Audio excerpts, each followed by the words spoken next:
the first civilization of clay and memory.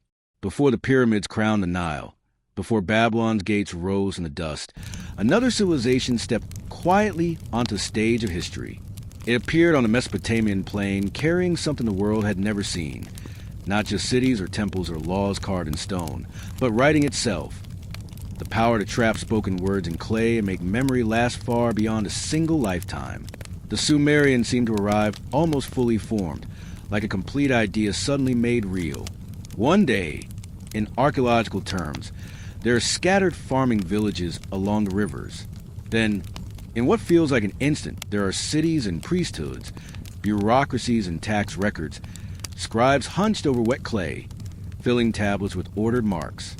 They bring astronomy that tracks cycles spanning millennia, mathematics that still governs our clocks and circles, and myths whose echoes ripple through scriptures and stories for thousands of years afterward.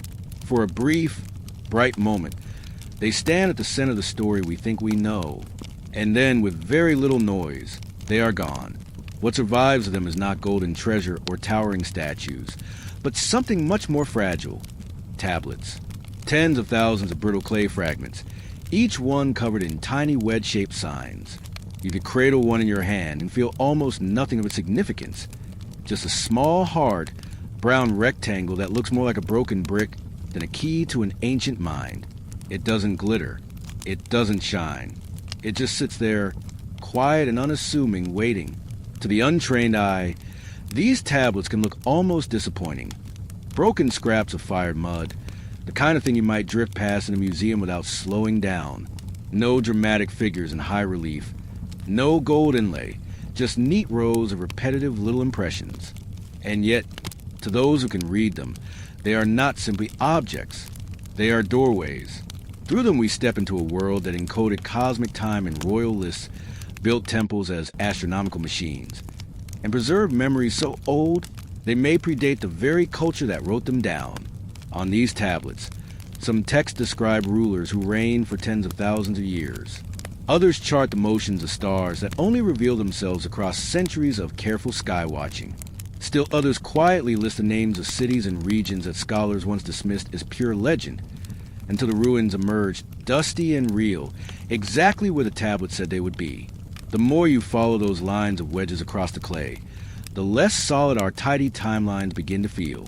Hidden inside this vast clay library are secrets that blur the boundaries between history and legend, between science and mythology, between memory and prophecy.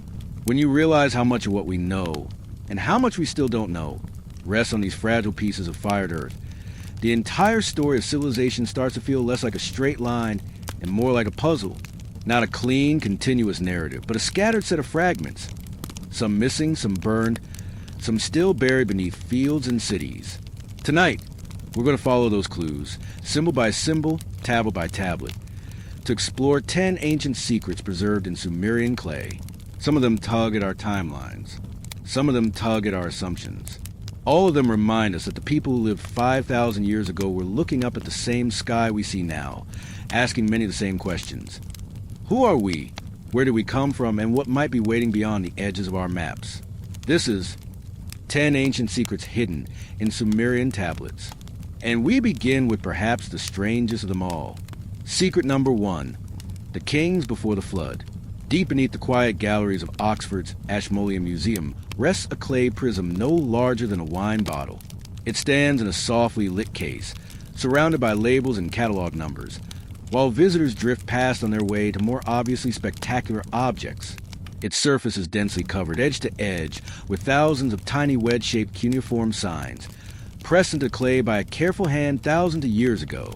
At first glance, it hardly looks dramatic. There is no carved battle scene, no image of gods, no gilded decoration. To most people passing by, it may seem like just another brown artifact among many. It doesn't clamor for attention. It simply waits, patient and self-contained, for the few who know what they are looking at. To historians, this modest prism is one of the most puzzling records in the ancient world. This is a Sumerian king list. Its opening line doesn't sound like history as we usually write it. It sounds like the first verse of sacred text. When kingship descended from heaven, it was an Eridu, That single sentence quietly reshapes everything that follows. For the Sumerians, kingship wasn't a human invention. It wasn't just an efficient way to manage irrigation or organize armies. Kingship was a divine institution, something bestowed from above. Eridu, one of the earliest known cities near modern Abu Sharain in southern Iraq, was, in their eyes, the holy cradle where heaven's rule first touched the earth. Already, we're in a different mental landscape than our own. Authority does not rise from the people. It descends from the sky. Human rulers are not simply powerful individuals. They are bearers of a cosmic office, temporary holders of something that does not begin or end with them. And then, after that poetic opening, the text does something even stranger. It goes on to name 8 rulers who reigned before the Great Flood. These antediluvian kings are each credited with a lifespan so immense it feels almost astronomical. Alulum of Eridu is said to have ruled for 28,800 years, Alaugr for 36,000, Emenluana for 43,200. The tablet continues like this, line after line, calmly listing figures that strain human imagination until it concludes that the total duration of kingship before the flood was 241,200 years. There is no commentary, no hint that the numbers might be symbolic, no reassuring note in the margin explaining that we shouldn't take this literally.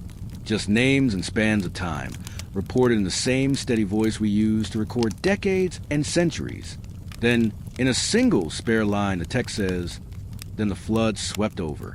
No description, no dramatic scene, no arc or storm. Just a boundary, carved into clay, that divides a world in two. After that moment, new kings appear, but now their reigns begin to shrink. Millennia contract into centuries. Centuries slide into decades.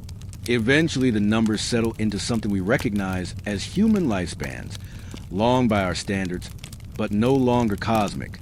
In that one transition, the king list draws a sharp line between two ages of the world, a remote semi-divine past measuring impossible figures, and more familiar era where time ticks closer to the scale of human lives.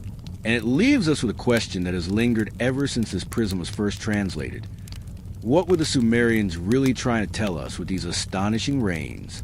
For over a century, scholars have been wrestling with those numbers, and with a worldview that could write them down so calmly, as if eternity were something you could measure in years.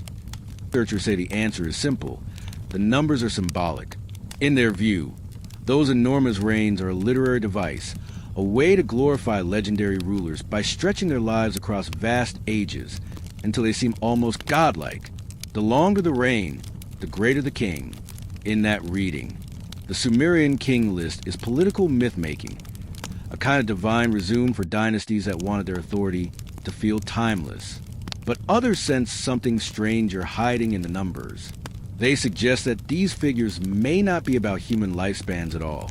Instead, the reign lengths could be encoding cycles, astronomical cycles, using Sumer's base 60 mathematics to express not the span of a person's life, but the rhythm of the cosmos itself. When those reigns are reinterpreted from years into lunar months, many of them suddenly begin to line up with known celestial periods. Patterns appear that echo the 26,000-year precession of Earth's axis, the idealized 360-day solar year that shaped ancient calendars, and the synodic cycles of planets like Venus and Jupiter.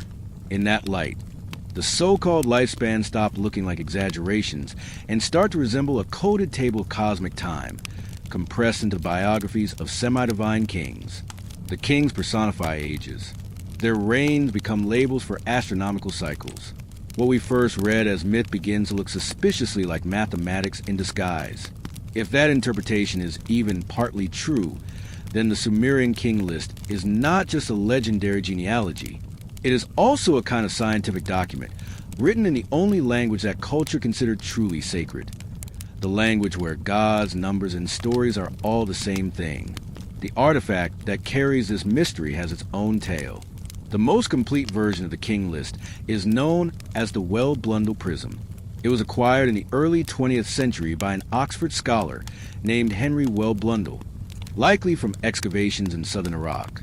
Dating to around 1800 BC, this four-sided clay prism stands roughly 8 inches tall. Each face is inscribed with dense columns or cuneiform signs, so tightly packed that there is barely a scrap of blank space left anywhere on its surface. And crucially, it isn't unique. So far, archaeologists have uncovered around 18 different versions of the king list across Mesopotamia, written in both Sumerian and Akkadian. They don't all match. Some rearrange the order of dynasties. Some adjust the lengths of reigns. Some add or remove kings entirely.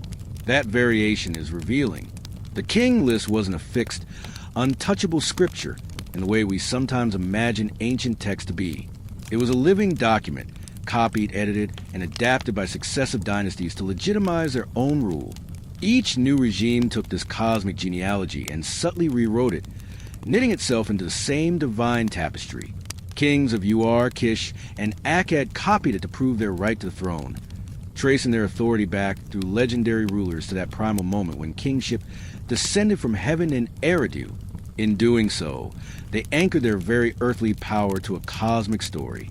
In this sense, the king list functioned as political propaganda, but of a very sophisticated kind. It wasn't merely my family has always ruled here. It was our rule as part of the structure of the universe itself.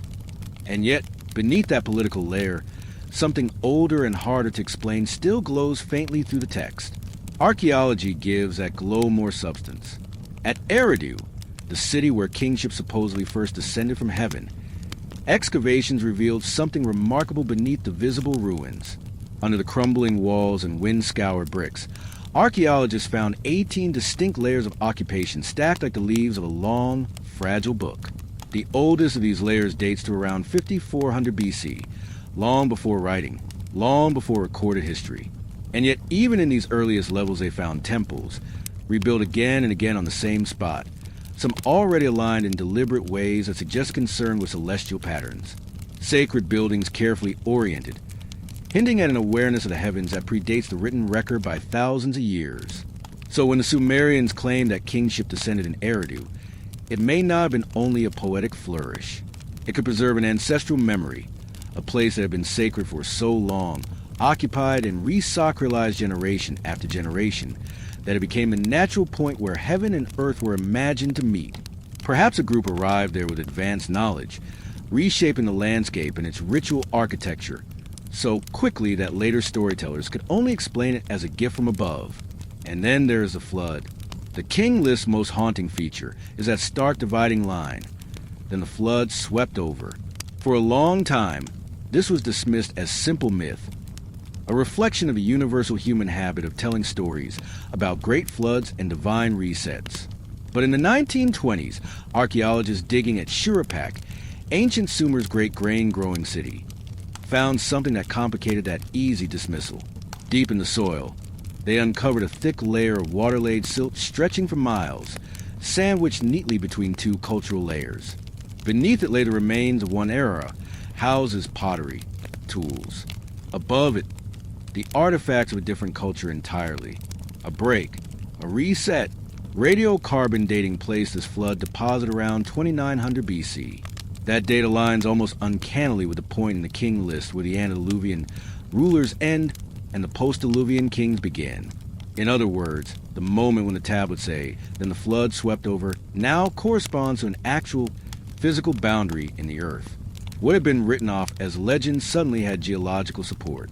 Similar flood deposits have been found at Ur, Uruk, and Kish, though not all from exactly the same year. That suggests we are not seeing the traces of one single global deluge, but multiple catastrophic floods across the Mesopotamian plain, massive inundations that would have overwhelmed levees, drowned fields, and erased entire settlements. For people living between two unpredictable rivers, flood was not a rare anomaly. It was an existential threat. Water was both the source of life and the agent of obliteration. Whole towns could vanish in a single season. From that perspective, the mythic Great Flood is less an invention and more a condensation, a symbolic echo of many disasters folded into one unforgettable story. And that story's echoes are everywhere. In the Epic of Gilgamesh, Utnapishtim survives a divine flood sent to wipe out humanity. The Atrahasis epic tells the same tale from another angle. Later, the biblical book of Genesis recounts Noah and his ark, Different names, different details, the same pattern. A cleansing, a reset, a chosen survivor carrying life through chaos. It is not unreasonable to wonder whether the Sumerians preserved a deep ancestral memory of real events, or a series of events. Some have even linked the oldest layers of flood memory, in myth and symbol, to abrupt climate shifts at the end of the Younger Dryas around 9600 BC, when melting glaciers caused sea levels to rise dramatically, swallowing ancient coastlines and river valleys. A few researchers have gone further, suggesting that the vast numbers assigned to the pre-flood kings might represent geological or climatic eras, immense spans between environmental resets rather than literal human reigns. In that interpretation, the king list becomes less a political document and more a kind of geophysical chronicle in mythic clothing, a memory of Earth's periodic catastrophes encoded as the reigns of gods and semi-divine rulers. And yet, not everything in the list floats in the realm of symbol and cosmos.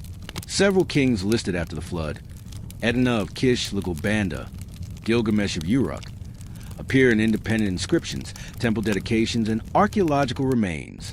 Their names are stamped on bricks, carved into monuments, and mentioned in administrative records. These figures are not just characters in stories. They were real rulers whose building projects and political decisions left literal layers in the ground. It is this intertwining of verifiable kings with impossible reigns that still haunts Assyriology, the discipline that studies these texts. How do you separate legend from history when the people who wrote these tablets did not draw that line the way we do? For them, cosmic time, sacred narrative, and political memory were woven together into a single fabric. Modern technology is giving us new ways to trace the threads in that fabric. High-resolution 3D scanning allows researchers to map every wedge mark on these tablets with microscopic precision. They can see where scribes corrected themselves, where signs were erased and reinscribed, where later hands edited the Ziggurat, stairway between heaven and earth. Rising from the desert plains of southern Iraq, the great Ziggurat of Ur still dominates the landscape, even in ruin. Its massive mud brick terraces climb upward in broad, stepped layers, a man-made mountain rising out of flat Mesopotamian plain. From miles away in antiquity, it would have been impossible to miss. A stairway of earth and brick pointing straight into the sky. To modern eyes, it is an impressive feat of engineering. We see geometry, symmetry, and sheer logistical effort. We can imagine workers hauling bricks under the hot sun, overseen by architects and officials. To the Sumerians, though, it was something more than a building. It was a bridge between worlds. What truly makes these structures remarkable isn't just their size or shape. It's what the tablets tell us about how they were conceived and why. Scattered across museum collections, tucked away in drawers and storerooms, scholars have found clay tablets that function almost like architectural manuals. Ziggurat blueprints, construction ratios, ritual instructions. On the surface, they are practical documents, lists of measurements, building materials, offerings to be made at each stage. Look closer, and another layer emerges. Astronomical alignments, mathematical relationships, and threads of cosmic symbolism so precise that modern archaeoastronomers are still unraveling their full meaning. The great Ziggurat of Ur, constructed around 2100 BC under King Ur-Nimmu, is a perfect example. In its original form, it rose in 3 immense tiers, each smaller than the one below, with monumental staircases converging on a shrine at the summit. That shrine was described in tablets as the dwelling place of Nana, the moon god, patron deity of Ur. The choice of a lunar deity was not decorative. It was structural. The entire ziggurat is oriented with remarkable precision to true north, aligned within a fraction of a degree. Its corners mark the cardinal direction so accurately that reproducing the same feat today without modern instruments would be a serious challenge, let alone 4,000 years ago. The building's proportions, the ratios between base width, height, and the dimensions of each tier, correspond to mathematical relationships tied to lunar cycles. This is unlikely to be accident. It reflects a way of thinking in which architecture, mathematics, and astronomy are not separate disciplines, but different dialects of the same sacred language. Tablets describing temple and ziggurat construction make it clear that Sumerian architects were not improvising from scratch each time. They were working for what they called cosmic plans or divine blueprints. One text, for example, specifies that the base of a temple should measure 60 by 60. To us, that might sound like a convenient round number. To the Sumerians, 60 was sacred, the foundation of their sexagesimal system, the base, 60 mathematics that underpinned their astronomy and administration. This same system divided the circle into 360 degrees, the year into 12 months, and in time, helped shape the way we still count hours and minutes. When they set the proportions of a temple or ziggurat, they were literally building with the same numbers that describe the sky. The alignments go deeper than simple orientation to the cardinal directions. Modern surveys of ziggurats across Mesopotamia, using precise instruments and satellite data, have shown that many were positioned to track lunar standstills, the 18.6-year cycle during which the moon's rising and setting points slowly slide back and forth along the horizon. At the extremes of this cycle, the moon appears at its northernmost and southernmost rise. Sightlines from certain ziggurats line up with those extremes, meaning priests could use the structures themselves as long-term lunar observatories, predicting eclipses and tracking cycles that span generations. Solstice alignments appear as well. At Uruk, tablets referring to the House of Heaven describe a temple complex whose main entrance aligns with the sunrise at the summer solstice. In the poor orientation texts speak of temple walls facing the place where the sun rises at the turning of the year. These are not casual poetic flourishes. They read like instructions. In other words, entire city centers were being laid out as instruments to measure time, stone and brick devices calibrated to the rhythms of sun and moon. Beneath all of this lies an idea that is less about mathematics and more about worldview. The Sumerians imagined the universe as a three-tiered cosmos, and the ziggurat was a physical embodiment of that vision. At the summit was heaven, the domain of Anu, the sky god. Climbing to the top meant literally walking upward into the realm of the gods, nearer to the stars. At ground level was the earth, governed by Enlil, lord of wind and storm. The realm of humans, where daily life unfolded in the shadow of the temple.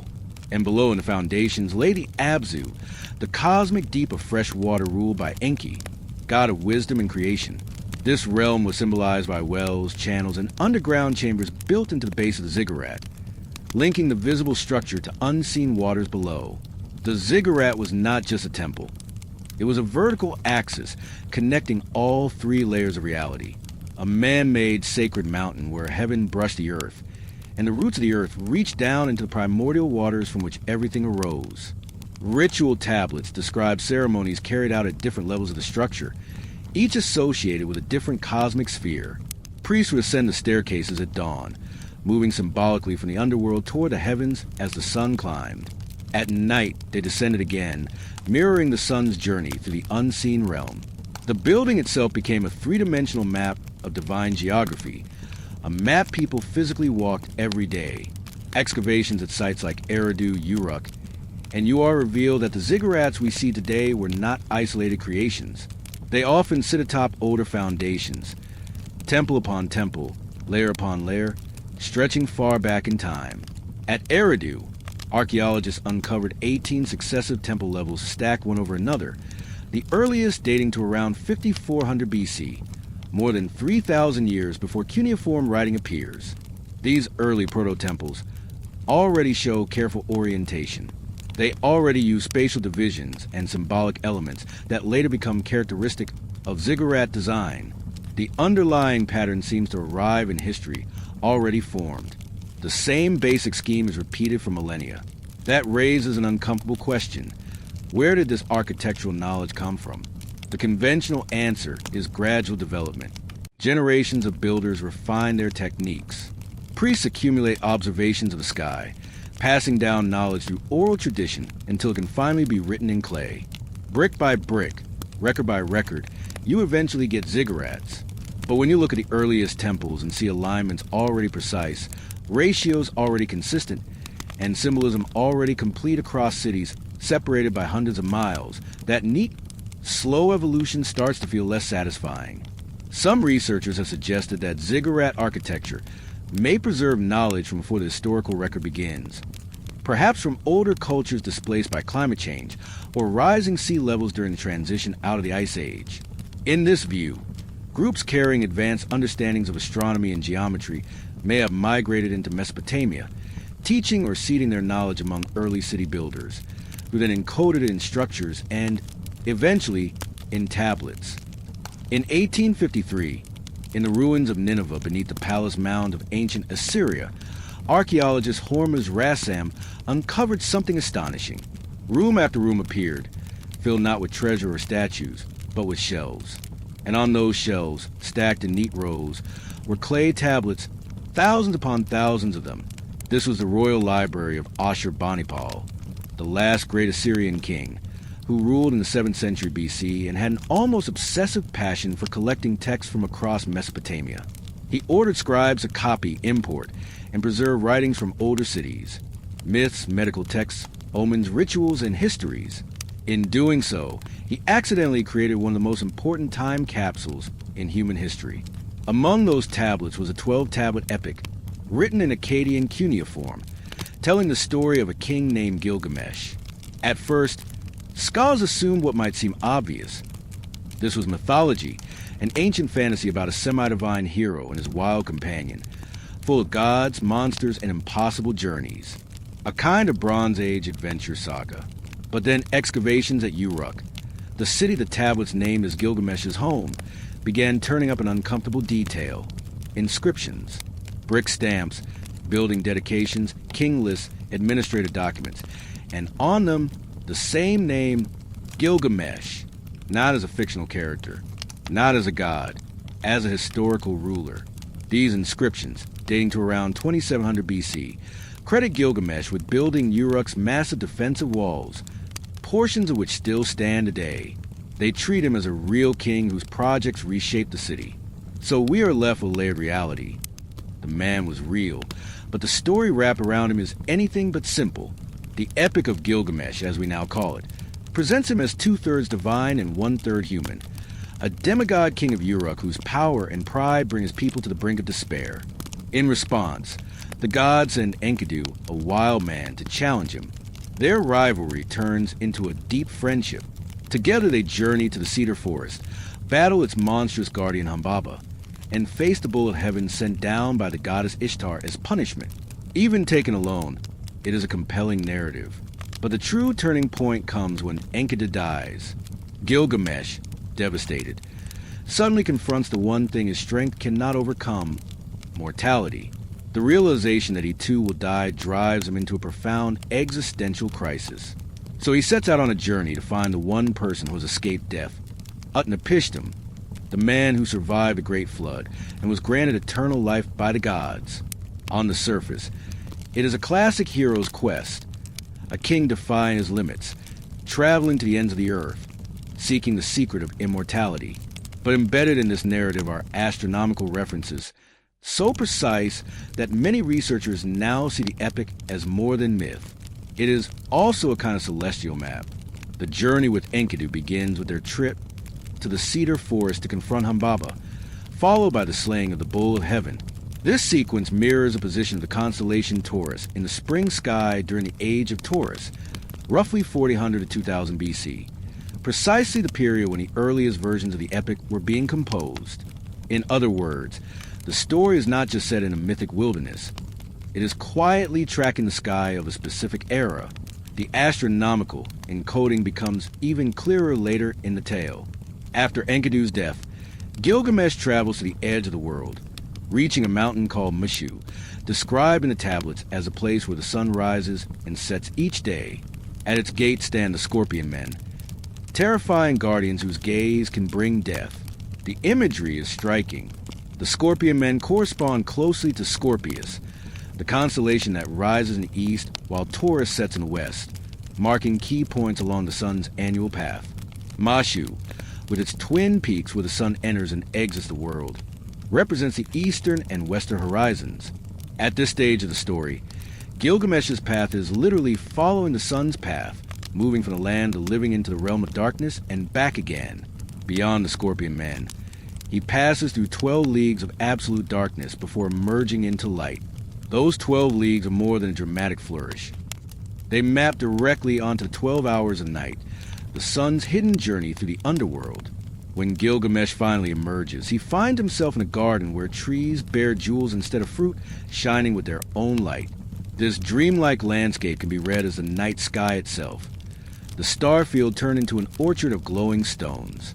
Eventually, he reaches the waters of death, a boundary he must cross by boat to find Utnapishtim, who lives at the mouth of the rivers beyond the horizon, where the sun disappears each evening only to be reborn at dawn.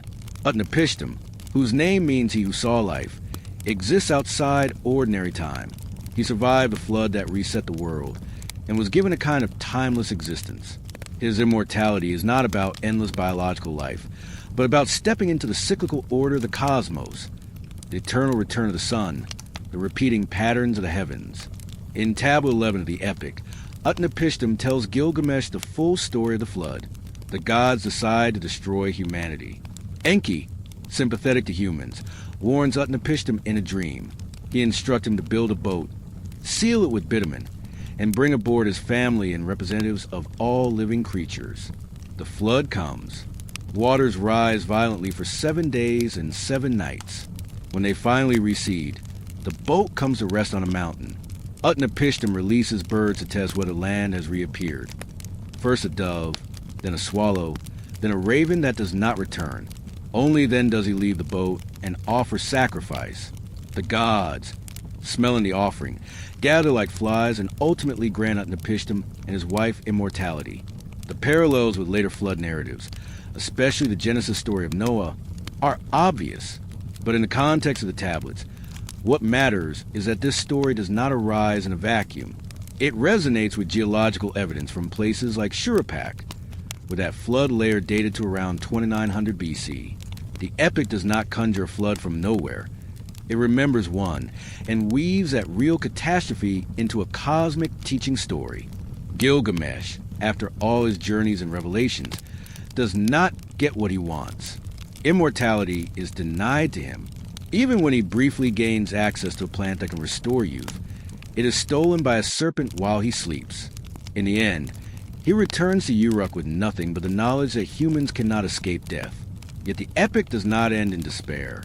Gilgamesh stands on the walls of Uruk, looks at the city he has built, and points to its foundations, its bricks, its layout. He realizes that while he cannot live forever, his works, his story, and his city can carry his memory forward. The lesson is both cosmic and deeply human. The stars move in eternal cycles. Humans do not. But through what we build and remember and write, we can participate in something larger than ourselves. This layered encoding, historical king, mythic hero, astronomical allegory, helps explain why the story of Gilgamesh endured for more than 2,000 years. Copies of the epic among the thousands of tablets recovered from ancient Mesopotamia. There's a small group that doesn't quite fit with the rest. They're not temple hymns. They're not simple administrative records. They read more like political correspondence wrapped in mythic language. These are the Enmerkar texts, named after Enmerkar, the legendary king of Uruk, who ruled sometime around 2700 BC, roughly contemporary with Gilgamesh.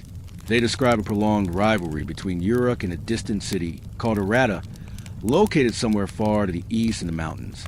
Enmerkar, ruler of Uruk, sends messengers over treacherous terrain carrying demands. Submit to Uruk's authority. Send gold, silver, lapis lazuli, and precious stones to adorn temples. Acknowledge Inanna, goddess of Uruk, as supreme. Aratta's lord refuses. Messages go back and forth. Challenges are issued. The texts describe these exchanges in almost bureaucratic detail, down to the physical act of writing messages on clay tablets and sending them across vast distances on foot. One passage stands out. Enmerkar's messenger travels so far, carrying such complex verbal instructions that by the time he arrives, he can't remember the entire message accurately. Frustrated, Enmerkar decides to do something different. He inscribes his words onto a clay tablet and sends that instead. The text then says this was the first time anyone had done such a thing. We don't have to take that literally as an invention of writing. Cuneiform was already in use by the time these stories were recorded, but the passage tells us something important about how the Sumerians understood the significance of their own technology. Writing was no longer just for keeping track of grain and taxes. It was becoming a tool of diplomacy, a way to stabilize communication over long distances where memory alone was no longer enough. For a long time, scholars assumed that Aratta itself was purely fictional, a mythic rival city invented to glorify Uruk. The description certainly sounded poetic, a city in a highland beyond 7 mountain ranges, rich with metals and stones, culturally sophisticated enough to compete with Sumer's greatest metropolis. Where exactly was this place supposed to be? Then archaeologists turned their attention to southeast Iran, to the Halil River Valley near the modern town of Jiroft. Beginning in the early 2000s, excavations there uncovered the remains of a Bronze Age civilization that no one had fully expected. Monumental architecture, advanced metallurgy, complex urban planning, and perhaps most striking of all, thousands of carved chlorite vessels, soft stone bowls and vases covered in intricate geometric and figurative designs. The imagery on these vessels was immediately familiar. Serpent dragons, palm trees, bullmen, scorpion figures, and mythological scenes closely echoed those found on Sumerian cylinder seals and temple reliefs. Not crude copies, but variations on a shared symbolic language. The craftsmanship had its own distinct style, suggesting an independent artistic tradition that was in dialogue with Mesopotamian culture rather than simply imitating it. This was not a peripheral outpost. It was a sophisticated center in its own right. Chemical analysis of lapis lazuli found at Sumerian sites traced it back to mines in Badakhshan, Afghanistan, over 500 miles away. The same type of lapis appears in Jiroft contexts. Chlorite vessels from Jiroft have been found at Uruk, and Kish. The archaeological evidence began to line up with what the tablets hinted at. Extensive trade networks linking highland Iran to the lowland cities of Mesopotamia during exactly the period described in Merkur texts. Could Jiroft be Aratta? The geographic description fits. The tablets place Aratta beyond multiple mountain ranges in a region rich in semi-precious stones. Jiroft lies beyond the Zagros Mountains, in a valley that was once far more fertile than it is today. Its major occupation layers date to the late 4th and early 3rd millennia BC, the right window in time. And the level of cultural sophistication matches what the text described, a rival civilization, not a backwater. The tablets mention Aratta's wealth in carnelian, a reddish stone prized throughout the ancient world. Carnelian sources are known on the Iranian plateau. They refer to cedar wood, which would have grown in highland forests that have since vanished under changing climates. They describe irrigation systems and complex water management. And at Jiroft, we see evidence of sophisticated hydraulic engineering. The circumstantial case grows stronger. Perhaps the most intriguing clue comes from writing itself. In the Merkur cycle, Aratta's ruler is said to speak a different language than Sumerian, requiring translators for diplomatic exchange. In the Halil River Valley, early inscriptions use a Proto-Elamite script distinct from cuneiform, indicating a local writing tradition developing alongside, not under Mesopotamian influence. Two literate cultures in contact, each using different symbolic systems to record and negotiate their interests. It's the diplomatic nature of these tablets that makes them so extraordinary. We are not dealing with vague phrases like, in the land of faraway mountains. The texts give concrete details of political negotiation between urban centers separated by hundreds of miles of extremely difficult terrain. Messengers are sent. Routes are implied. Gifts and demands are listed in specific terms. Authority is asserted, resisted, and renegotiated. The very fact that such written correspondence existed at all around 2700 BC pushes the history of formal international diplomacy back by more than 1,000 years from where many textbooks once placed it. The tablets describe envoys traveling for weeks, crossing mountain passes and foreign territories, carrying messages complex enough that oral memorization became unreliable. In that context, writing wasn't just a convenience, it was a necessity. They also describe trade negotiations, tribute demands, disputes over religious supremacy, and symbolic contests between gods represented by their cities. This is statecraft in an early but recognizable form. The trade networks that underpinned these relationships were vast. Beyond Aratta, the tablets mention other distant places. Dilmun, often identified with Bahrain and the Persian Gulf, described as a trading hub for copper and pearls. Magan, likely the Oman Peninsula, source of diorite and copper, or Maluha, almost certainly the Indus Valley civilization, over 1,000 miles from Mesopotamia, supplying carnelian, ivory, and exotic woods. Administrative tablets list imports from these regions in careful detail. Weights and measures appear standardized across trading partners, implying formal agreements. Seals from the Indus Valley turn up in Mesopotamian layers, and Mesopotamian cylinder seals appear at Indus sites. Goods, symbols, and ideas traveled along these routes. This was Bronze Age globalization. Paleoclimate data adds another dimension. It suggests that the Iranian plateau was significantly wetter during the 4th and 3rd millennia BC. River valleys that are now semi-arid supported agriculture and dense populations back then. That would explain how Aratta, or a city very much like it, could sustain large-scale production of luxury goods and support the artisan class needed for such intricate craftsmanship. But climates change. By around 2000 BC, the same shifts that stressed Sumer's lowland fields also began affecting the highlands. Rainfall declined, rivers shrank, agricultural zones contracted, many settlements on the Iranian plateau were abandoned, trade routes fractured, and Aratta, if Giraffe really was Aratta, faded from the living map and survived only in stories.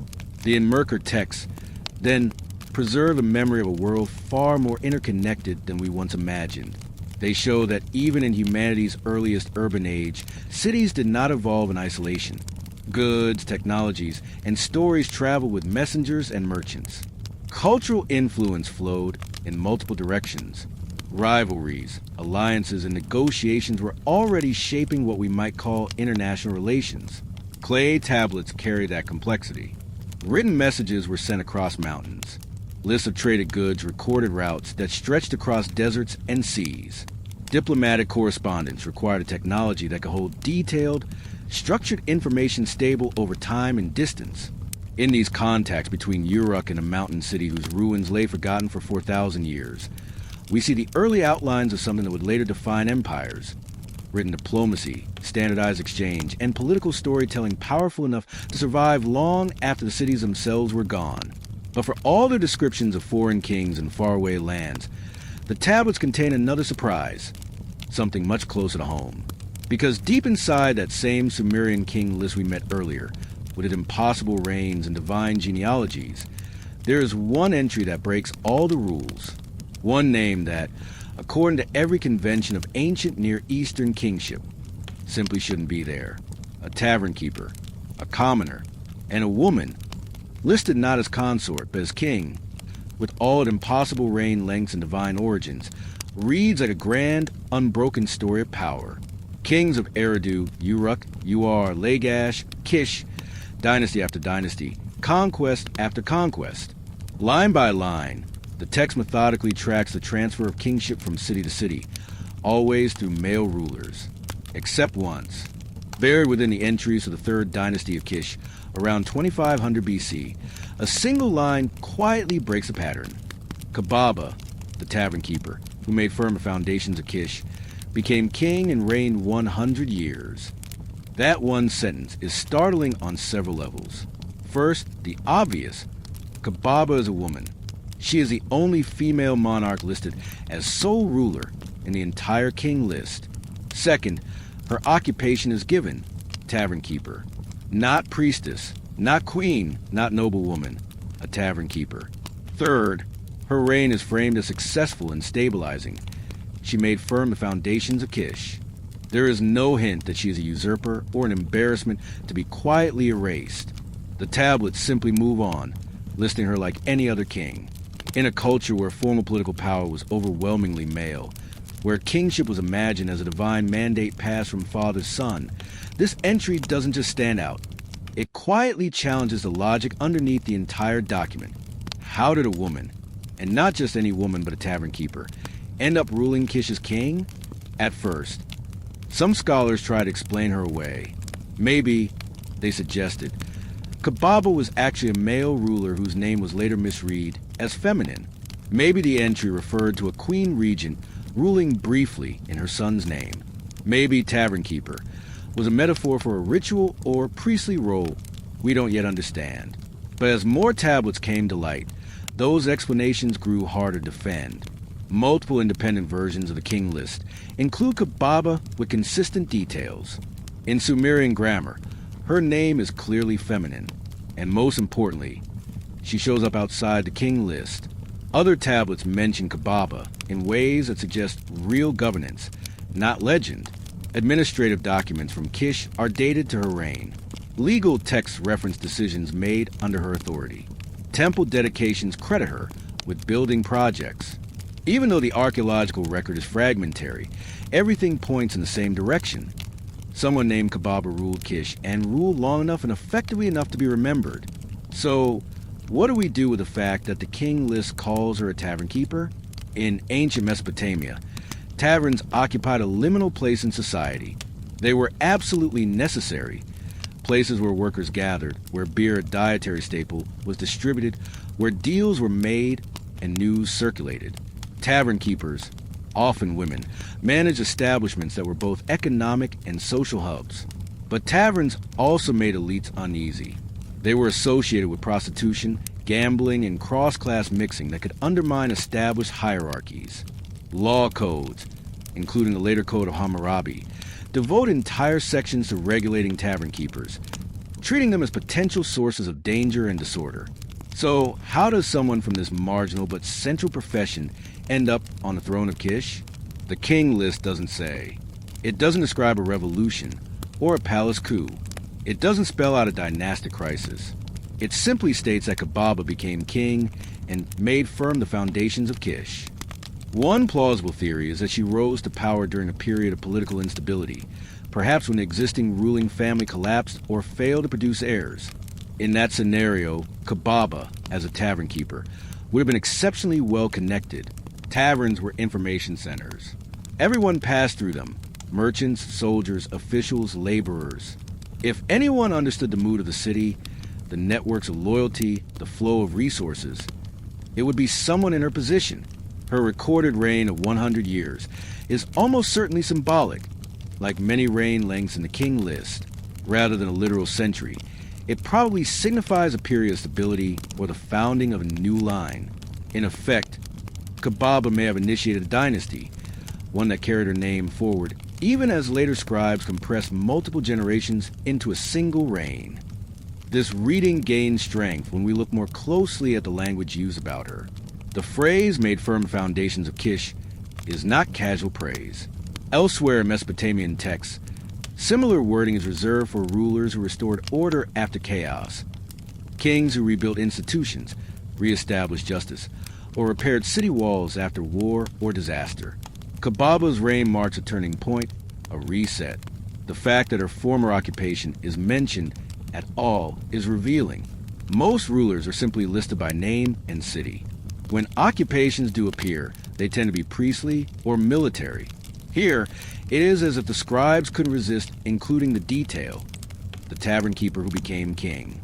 It feels like the kind of origin story too remarkable to leave out. But Kubaba's story does not stop at Kish. Over the centuries, as Sumerian culture merged with Akkadian and then Babylonian, and as religious ideas drifted north into Syria and Anatolia, a goddess named Kubaba begins to appear in texts and inscriptions. By the 2nd millennium BC, she is worshipped as a mother goddess associated with fertility, sovereignty, and protection. Her iconography shows her seated, holding objects like a pomegranate and a mirror, symbols of life, abundance, and truth.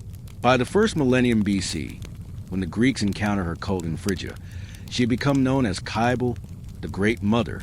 They absorbed her into their own pantheon. Later, the Romans adopted her as Magna Mater, the Great Mother of the Gods, whose cult became one of the most important in the Mediterranean world. Somewhere along the way, the historical woman Kubaba, tavern keeper, ruler of Kish, had been transformed into a goddess. We can see echoes of this process in other figures like Gilgamesh, who moves from historical king to heroic demigod. But Kubaba's case is particularly striking because we can clearly trace both ends of the journey: the clay tablets that record her as a mortal ruler, and the later inscriptions and cult images that venerate her as divine. It offers a rare window into how ancient societies handled people who broke the pattern. A woman ruling where only men were supposed to rule. A commoner occupying a position reserved for nobility. A tavernkeeper reshaping the political landscape. For later generations, this may have been too disruptive to leave as a simple historical anomaly. The easiest way to reconcile her story with her worldview was to reclassify her as something more than human. The extraordinary becomes divine.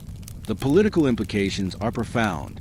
Kubaba's presence in the king list proves that, under certain conditions, women could exercise sovereign political power in Bronze Age Mesopotamia. She is not a mythological queen or a goddess retroactively written into the past. She is part of the historical record. Her reign is acknowledged as legitimate, stabilizing and foundational. At the same time, her singularity shows how rigid the norms around kingship were. Out of hundreds of rulers spanning thousands of years, she stands alone as the only woman listed as king in her own right. No line of ruling queens follows. No parallel tradition of female kings emerges. Kubaba is the exception that illuminates the rule. She shows us both the possibility and constraint. That the systems the Sumerians built could bend briefly, but were designed to snap back into place. Her later transformation into a goddess adds yet another layer. History becomes legend. Legend becomes theology. And as that process unfolds, the human details, the tavern, the city politics, the practical decisions, blur into symbol. What the tablets do uniquely is preserve both layers. Beneath the goddess, there's the ruler of Kish. Beneath the cosmic mother, there's a tavernkeeper, the base, 60 world we still live in. Every time you glance at a clock, you're using Sumerian mathematics. Every time you navigate with a compass, measure an angle, or talk about the zodiac, you are leaning on a numerical system first worked out in the mudbrick cities of Mesopotamia over 5,000 years ago. The Sumerians did not count the way most of us do today. They didn't build their math around tens. They built it around 60. This sexagesimal system, base 60 mathematics, appears in some of the earliest clay tablets we have. It shows up almost fully formed, with no obvious trail of simpler systems leading up to it.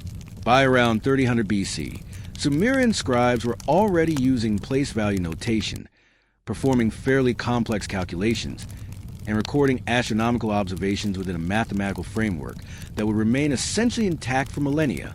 No one doubts that the system worked. It clearly did. The real puzzle is why they chose 60 in the first place. Base 10 seems so natural. Humans have 10 fingers. Counting on your hands leads effortlessly to tens. That's why so many cultures independently develop decimal systems. It fits the body. Base 60, at first glance, looks unnecessarily complicated for a young civilization just beginning to explore abstraction. But if you look more closely, it starts to feel almost inevitable. 60 is mathematically special. It's the smallest number divisible by 1, 2, 3, 4, 5, and 6. That means you can divide 60 into halves, thirds, quarters, fifths, and sixths without ever touching awkward fractions. For a society doing math on wet clay, with no easy way to write decimals, this is a huge advantage. Think about daily life in Sumer, dividing rations among workers, calculating shares of harvest, measuring plots of land, splitting cargo. In base 10, many of those tasks produce messy remainders. In base 60, a surprising number resolve cleanly. The system reduces friction between numbers and reality. But practicality is only part of the story. 60 is also astronomically meaningful. The Sumerians noticed that the zodiac, the band of sky through which the sun, moon, and planets move, could be divided into 12 sections, echoing the 12 lunar months.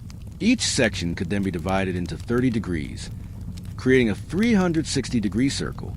That neat pattern of 12 by 30 meshes beautifully with base 60. They observed that 6 periods of roughly 60 days make up a solar year. That 60 lunar months equal nearly 5 solar years.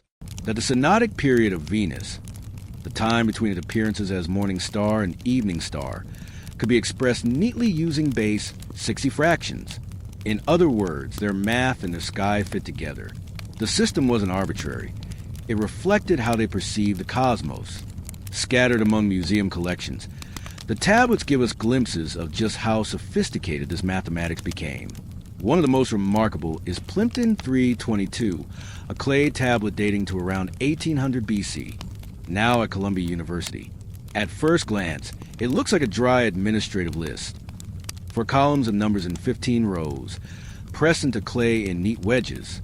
Nothing about it screams breakthrough. But when 20th century mathematicians analyzed those numbers, they realized what they represented. Pythagorean triples, sets of 3 numbers that satisfy a superscript 2 plus b superscript 2 equals c superscript 2, the relationship at the heart of right-angled triangles, a relationship we usually credit to Pythagoras, who lived more than 1,000 years later. The entries on Plimpton 322 are not random. They are arranged according to a clear numerical logic, showing that Babylonian mathematicians, heirs to Sumerian traditions, understood square relationships, roots, and systematic ways of generating new triples from old ones. This is pure number theory, far beyond what is needed for basic accounting. This was not just math for field and walls. It was math for its own sake. Base 60 arithmetic made that kind of exploration smoother. Its rich divisibility allowed for fine-grained fractions, subtle ratios, and precise astronomical calculations that would have been clumsy in base 10.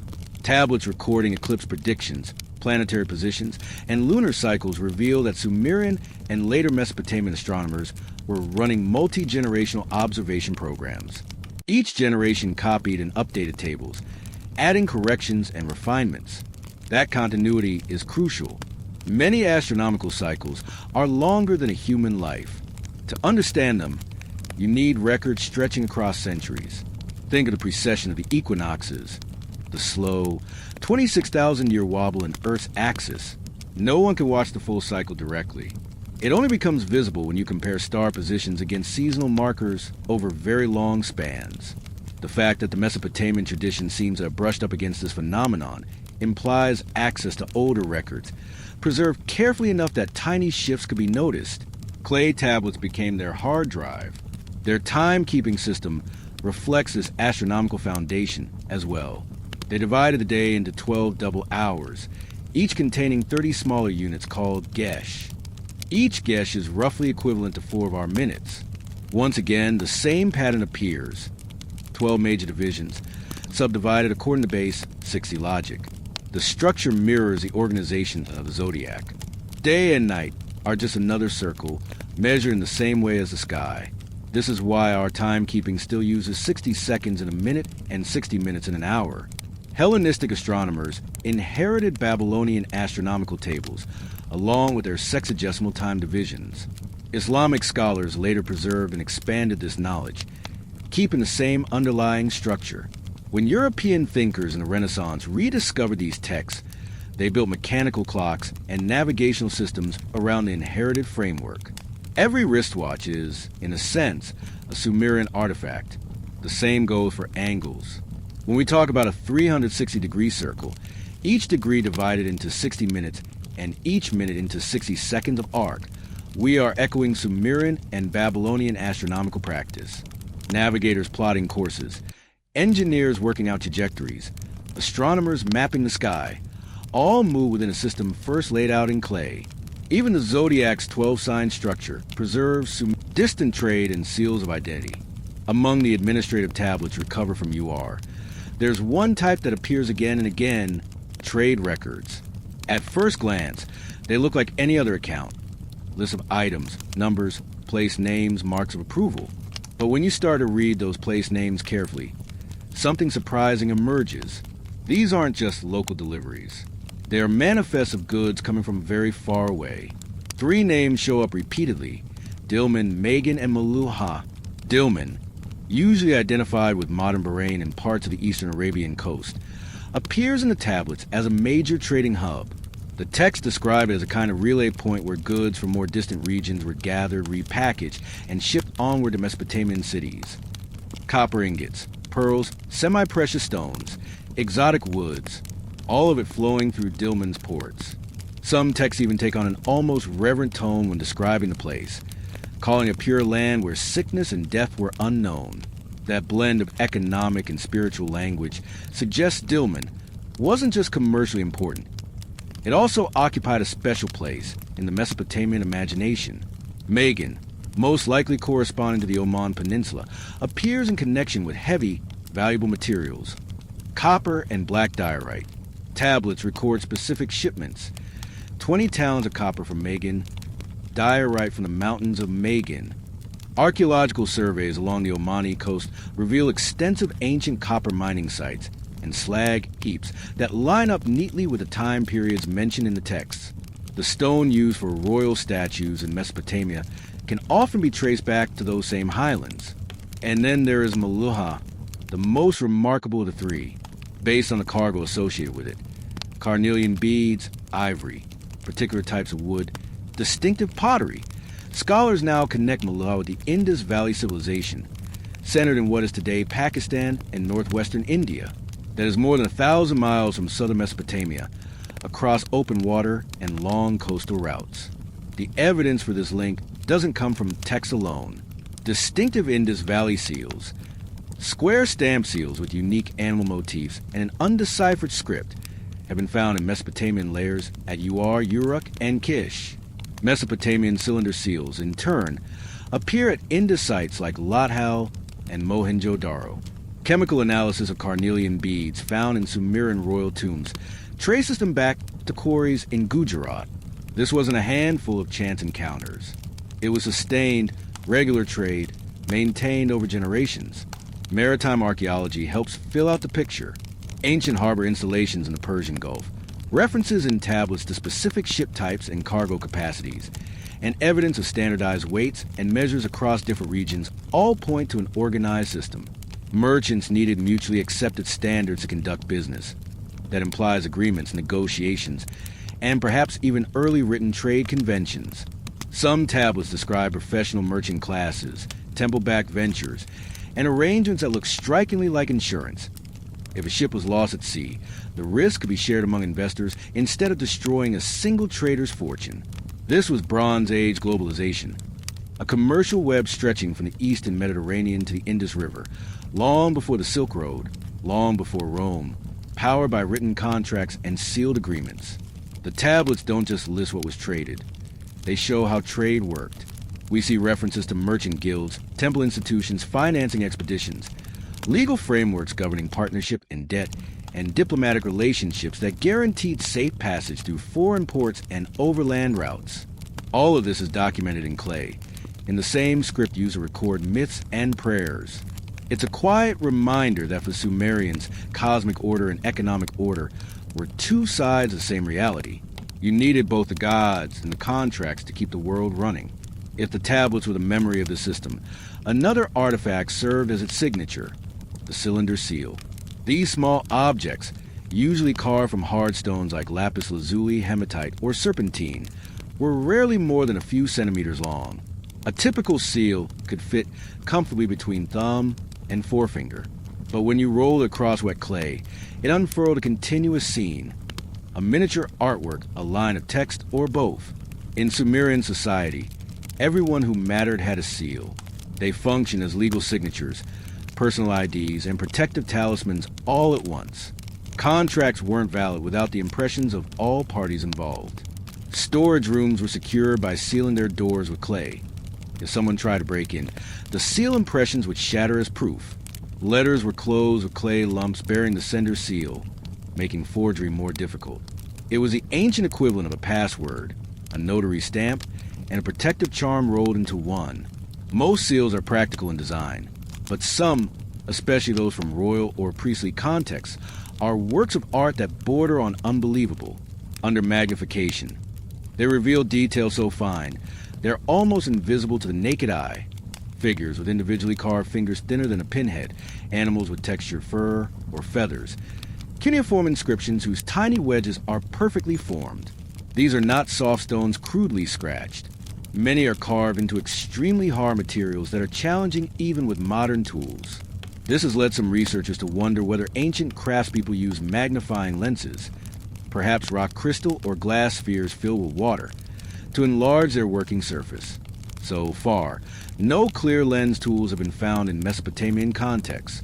Without that physical evidence, the idea remains speculative, but one way or another, the seals exist. Either the artists achieved this level of precision with unaided vision and extraordinary skill, or they had optical aids that simply haven't survived. Neither possibility makes the achievement any less remarkable. The imagery carved into these seals often carries cosmic themes. You see the sun, moon, and Venus arranged in deliberate patterns. Gods standing on mountains that double as symbols of otherworldly realms. Processions of figures that mirror zodiacal sequences. Some seals compress entire myths into a band of images barely wider than a fingernail. They weren't just decorative signatures. They were portable cosmologies. For their owners, a seal was identity in the deepest sense. When you rolled your seal onto clay, you weren't just marking ownership. You were invoking the divine scenes carved onto it, calling on protection, authority, or blessing. Each seal was unique. Its impression was as individual as a fingerprint. That uniqueness made it powerful in both legal and spiritual. Ninkasi and the science of beer. Among the hymns and religious texts that survive on clay, there's one that feels unexpectedly down to earth. It praises a goddess, like so many others, but line by line it quietly does something else as well. It teaches you how to brew. This is a hymn to Ninkasi, goddess of beer, composed around 1800 BC but preserving much older traditions. On the surface, it is devotional poetry. Each stanza honors Ninkasi, describing her role in mixing, fermenting, and pouring. But if you strip away the divine language and follow the sequence of actions, it functions as a brewing recipe. The hymn describes soaking barley until it sprouts. It speaks of drying and grinding the malted grain. It tells of mixing this with water and special bread loaves sweetened with honey or dates, then allowing the mixture to ferment. It mentions filtering the drink through straw mats and storing it in large jars. Follow these steps with the right proportions, and you essentially recreate Sumerian beer. Modern brewers have done exactly that, using only the ingredients and techniques described in the hymn. The result is nothing like a modern lager. It is thick, cloudy, and tangy, more like liquid bread than a crisp drink. You would sip it through long drinking straws to avoid the dense sediment settled at the bottom of the jar. For us, beer leans toward recreation and relaxation. In Sumer, it was much more than that. Beer was fundamental to daily life. Tablets record that workers received beer rations as part of their wages, carefully measured and tracked. This was not a luxury. It was a staple of the diet. The brewing process made grain more digestible, increased its nutritional value, and helped purify water that might otherwise carry disease. In a world without modern sanitation, turning water into beer made it safer. Beer provided calories, B vitamins, and liquid sustenance for laborers digging canals, hauling bricks, and harvesting fields. It was fuel for the workforce that built ziggurats, maintained irrigation systems, and kept the cities alive. At the same time, it was sacred. Beer was offered in temples as part of ritual meals to the gods. The hymn to Ninkasi describes her with reverent imagery. The one who handles dough with a great shovel, mixing in the pit, tending the bubbling vat perfumed with sweet aromatics. The language elevates brewing to a holy act. To brew was to participate in a divine process, transforming grain and water, gifts of the gods, into something that nourished both humans and deities. Behind that reverent language lies an impressive empirical understanding of biochemistry, even if the Sumerians never described it in those terms. They knew that grain needed to sprout before it could become beer. We know now that malting activates enzymes which convert starches into fermentable sugars. They knew the mash needed to be dried, crushed, mixed with water, and allowed to rest in a certain way for a certain time. We call that controlled fermentation. They understood that temperature, timing, and ingredient ratios change the flavor, strength, and quality of the drink. They did not talk about enzymes, yeast strains, or alcohol percentages, but their methods show that, through observation and repetition, they understood the underlying cause and effect well enough to reproduce the process reliably.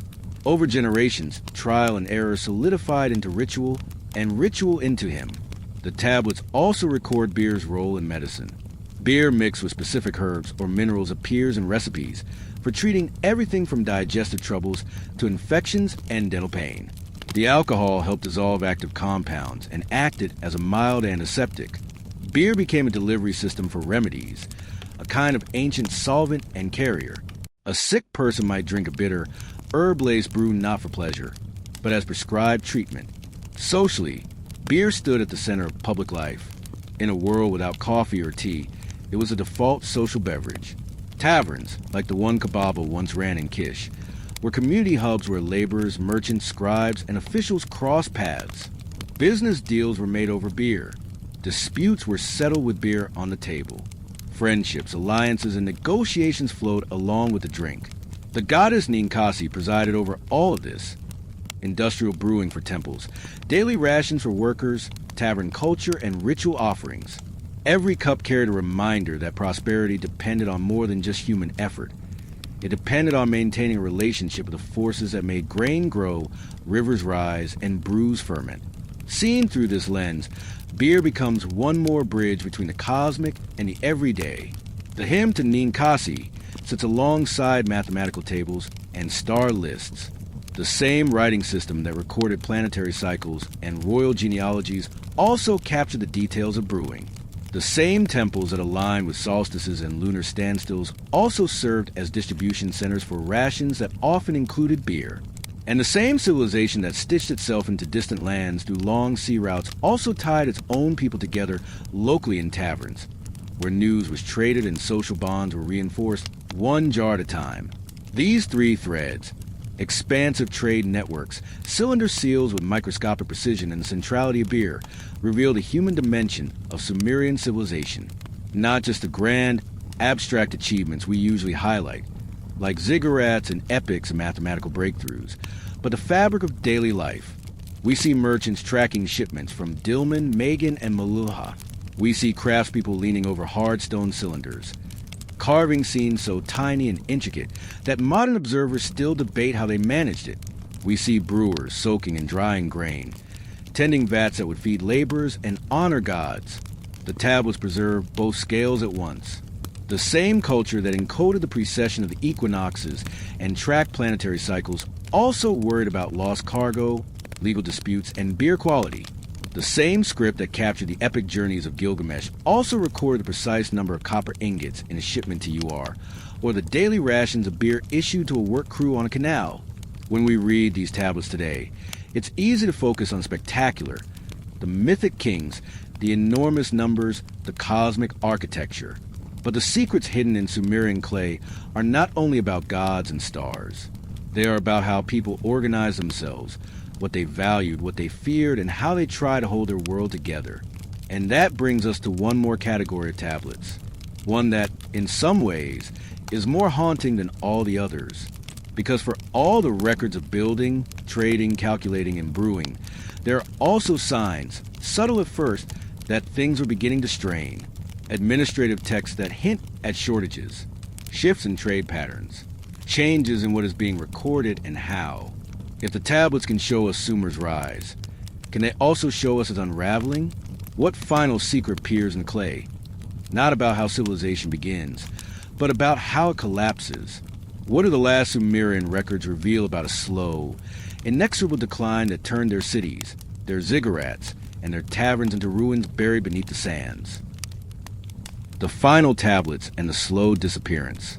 If you hold all these threads together in your mind, the cosmic kings whose reigns may encode star cycles, the ziggurats aligned to the rising sun and the wandering moon, the epic journeys that mirror the path of constellations, the long-distance trade letters, the Tavernkeeper who became king, the base 60 mathematics still ticking inside our clocks, the goods crossing oceans, the seals pressed into clay, the beer poured for gods and workers alike.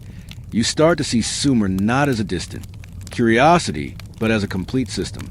A world where numbers, stories, buildings, and daily routines all reflected the same underlying belief, that human life was woven into a larger order, one that stretched from the depth of the Abzu to the farthest visible star. The tablets preserve this world in remarkable detail. They give us its myths and measurements, its diplomacy and equations, its rituals and recipes. They show us a civilization confident enough to encode its reality in clay, and assume those marks would mean something to future readers.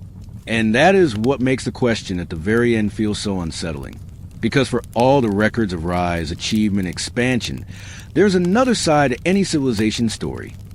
The part where things stop working. If the tablet so thoroughly documents Sumer's achievements, its trade networks, technologies, and daily practices, then what do they reveal about it and what final secret appears in the administrative records, not about civilization's ascent, but about its slow, inexorable collapse? It is a different kind of mystery. The secrets we've explored so far are dramatic by nature. Kings ruling for tens of thousands of years. Temples as cosmic machines. Epic heroes traveling through jewel forests and over waters of death. Long journeys to mountain cities that vanished for thousands of years. A woman from a tavern rising to become king. A strange, elegant number system still shaping our time and space. Trade routes stretching 1,000 miles across open water. Seals carved with impossible skill. A goddess who is also a brewing manual. Those are the things that jump out at us. They are bold. They are cinematic. But the end of a civilization rarely announces itself that way. It almost never arrives as a single decisive moment that everyone recognizes. This is the day it all ends. More often, it is a slope, a long, uneven slope made up of tiny changes, adjustments of rations, shifts in trade routes, new names in the king list, a little more tension in one generation's tablets than in the last. No single clay record says, "From this point on, we are collapsing." The pattern only becomes visible when you step back, when you place many tablets side by side and notice what is missing, what is shrinking, what is no longer being recorded. The script you've been listening doesn't spell all of that out, but it points us toward the idea. Administrative records that no longer just celebrate growth and order, but quietly document strain. If earlier tablets are full of abundance, long lists of incoming goods, expansive building projects, elaborate festivals, you can imagine how later ones might begin to change tone. Fewer trade partners named, smaller quantities, more references to debt, obligation, and delay, perhaps more repairs and fewer new constructions. The same clay that once recorded confident expansion, now tracking efforts simply to maintain what already exists. Whether or not we have every detail, the shape of the story is implied. A world that believed its kingship descended from heaven and its temples embodied the cosmos still had to deal with very human problems. Dwindling resources, conflicts, climate shifts, exhausted land, fragile alliances. The tablets tell us that the Sumerians built systems to manage all this. Numerical systems, legal systems, religious systems, architectural systems. They encoded their solutions in clay. But no system is perfect, and no system lasts forever. There's a quiet irony in the medium itself. Clay is both fragile and stubborn. Individual tablets can shatter, but once fired, the writing on them does not fade like ink or rot like papyrus. They can survive fire, flood, and centuries underground in a way that the buildings and people who made them cannot. Stone walls crumble, ziggurats erode, canals fill with silt, cities burn, the tablets remain. So when we ask, what do the last Sumerian records look like? We're really asking, what does it look like when a world vanishes, but its paperwork survives? We do not have to imagine an apocalyptic scene. Everyone's suddenly aware that they are writing the final entries. It is more haunting if we assume they were not. A scribe sits at a low table, rolling a seal into wet clay, adding one more line to an endless stream of accounts, legal notes, and ration lists. Outside, perhaps the city is a little quieter than it was a generation ago. Maybe a temple stands half repaired. Maybe a trade caravan that used to arrive every year now comes less often. It doesn't take much, just enough small changes stacked over enough time. To that scribe, this is just another day, another shipment, another adjustment to a wage, another offering recorded to a god. To us, thousands of years later, that tablet might be one of the last surviving voices of a civilization approaching its horizon without knowing it. The story you've heard leave this as an open question of final mystery. The secret of how the same clay that recorded Sumer's heights also silently recorded its decline. In a way, that might be the most modern of all the secrets we have explored. We know what it feels like to track our own world in written records, in databases, spreadsheets, reports, and statistics.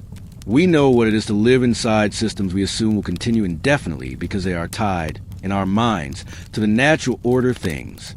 The Sumerians believed their mathematics reflected the cosmos.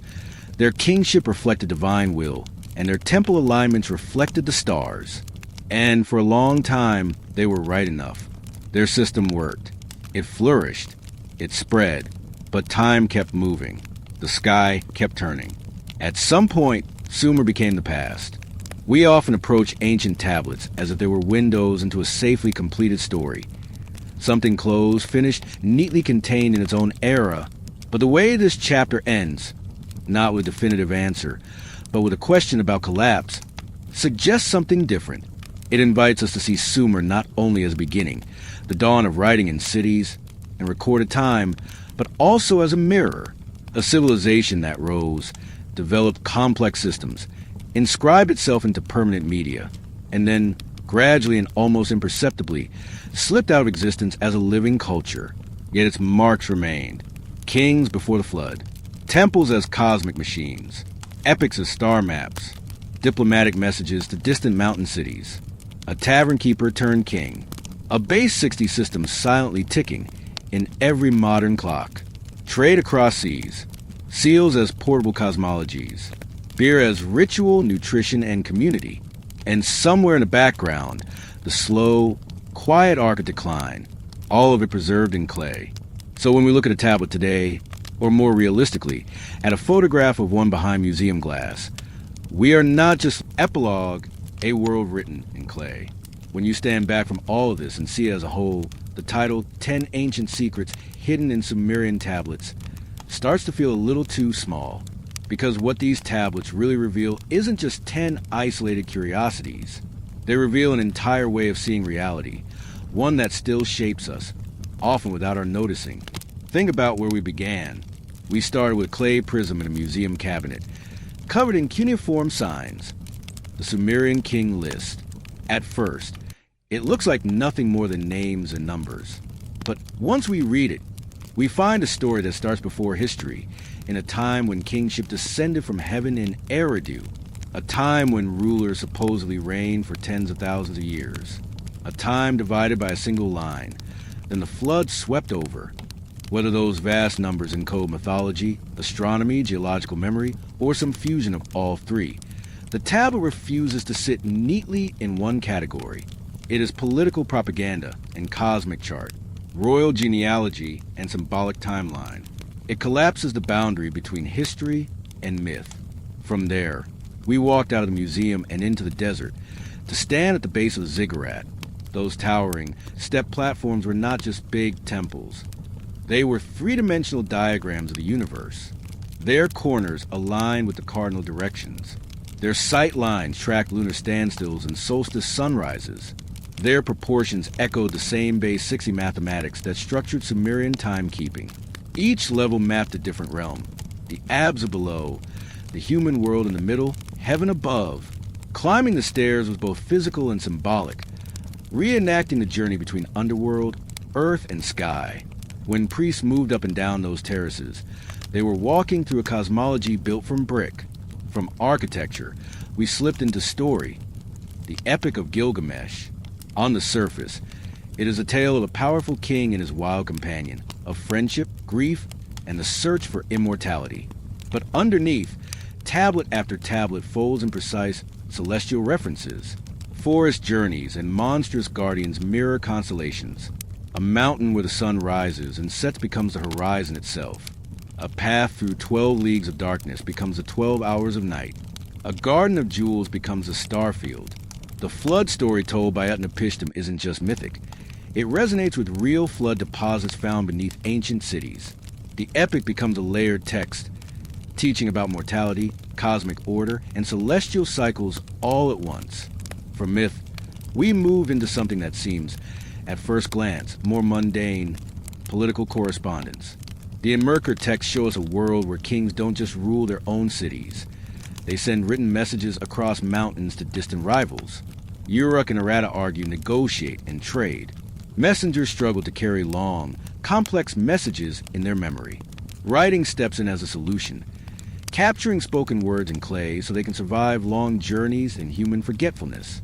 These stories, once thought purely fictional, now line up with archaeological evidence from places like Giraffe in southeastern Iran.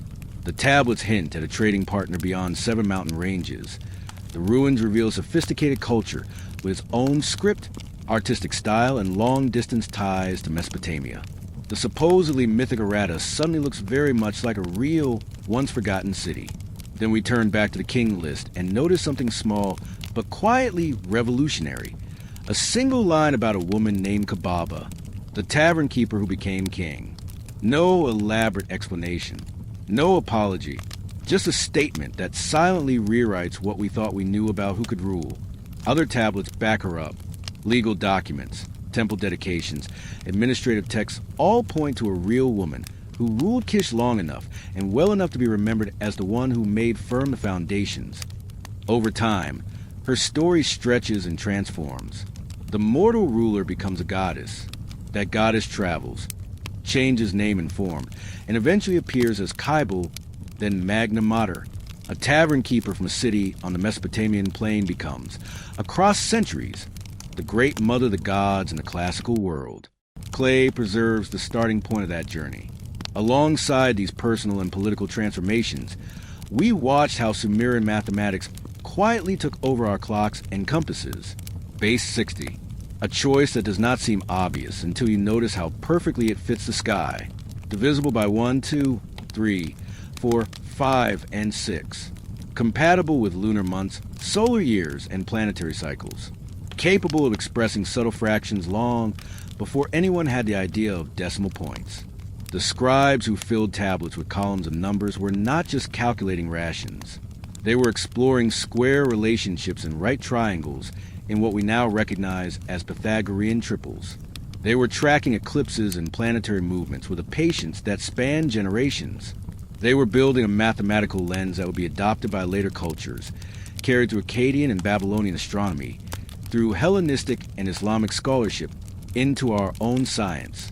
Every degree on a circle, every minute and second of time, every zodiac sign dividing the sky into 12 equal sections.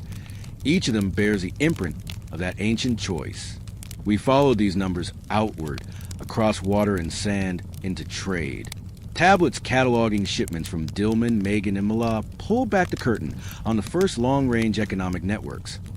Copper from the mountains, diorite for statues, pearls from the Gulf, carnelian, and ivory from the Indus Valley. Ships carry goods, but also seals, weights, measures, and the shared conventions that made complex trade possible. In that world, a small cylinder carved with gods and stars was more than jewelry. It was passport, signature, and talisman at once. Rolled across clay, it left a unique, repeatable impression. Proof of identity, authorization, and intention.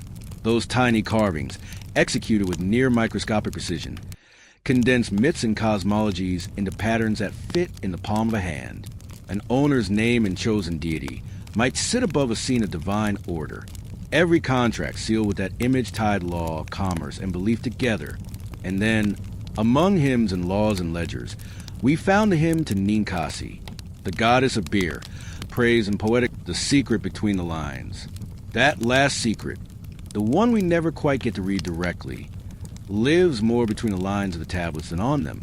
We can name the others. The kings before the flood. The cosmic architecture of Ziggurats. Gilgamesh's journey through the sky and into the underworld. Letters sent to Aratta. Kubaba on the throne. Base 60 mathematics. Ocean-spanning trade routes. Cylinder seals as tiny universes. Beer as sacred sustenance. But the secret of the end is different. It isn't a single clear story carved into one tablet. It's a pattern we infer from what survives, from what changes, and from what stops appearing altogether. The Sumerians themselves probably didn't think of their world as something that could collapse. When kingship descends from heaven, when temples mirror the heavens, when your mathematics and your myths line up with the paths of stars, it's hard to imagine that one day the system built on all of that will be gone.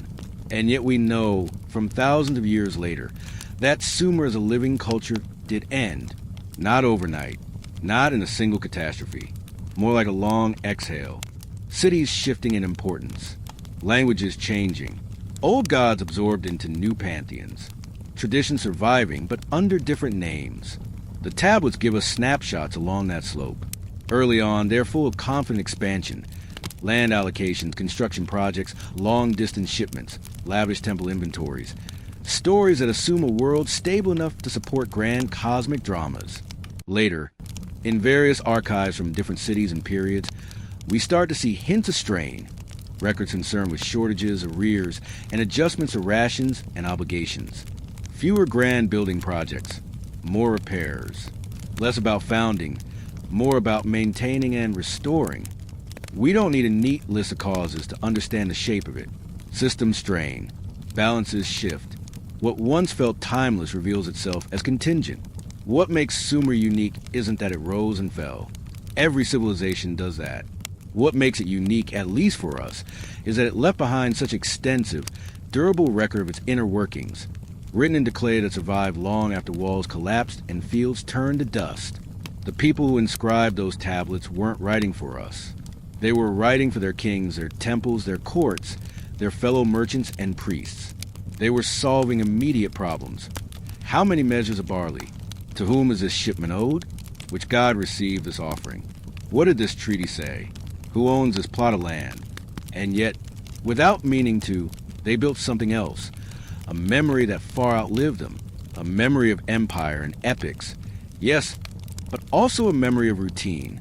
A memory of what it felt like to live inside a system everyone assumed would continue. That's the quiet power of the final question this whole journey leaves us with. If the tablets document Sumer's achievements so thoroughly, its trade networks, technologies, and daily practices, what do they reveal about its end? We don't have a single tablet titled, How Sumer Fell. What we have instead is a collection of fragments that, together, sketch the contours of a civilization moving through its full life cycle: emergence, expansion, complexity, fragility. Seen that way, the secret hidden in the last layers of Sumerian clay isn't a single event. It's a perspective. It's the perspective you gain when you realize that all of these systems, kingship, temples, trade, mathematics, storytelling, are both powerful and temporary.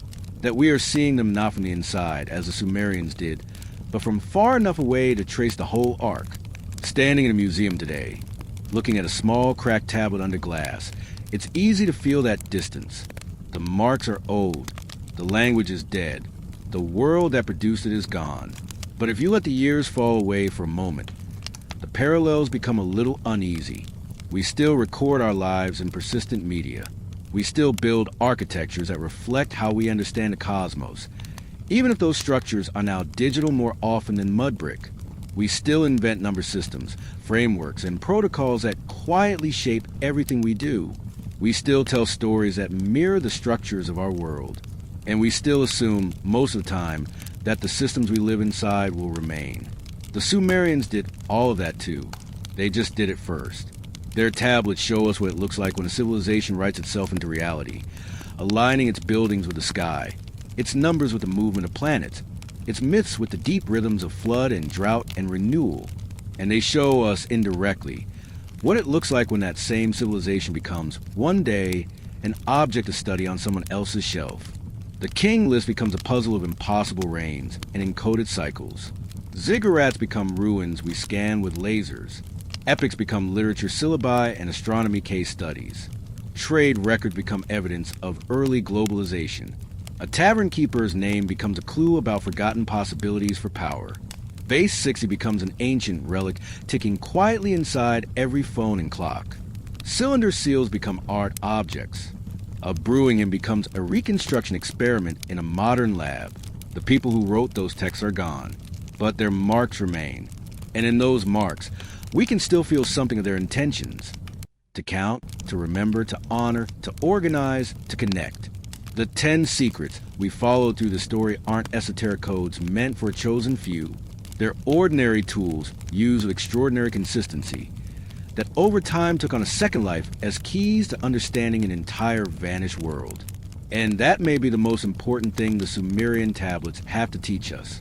Not just that they encoded cosmic time and kingship. Not just that they built temples as astronomical machines.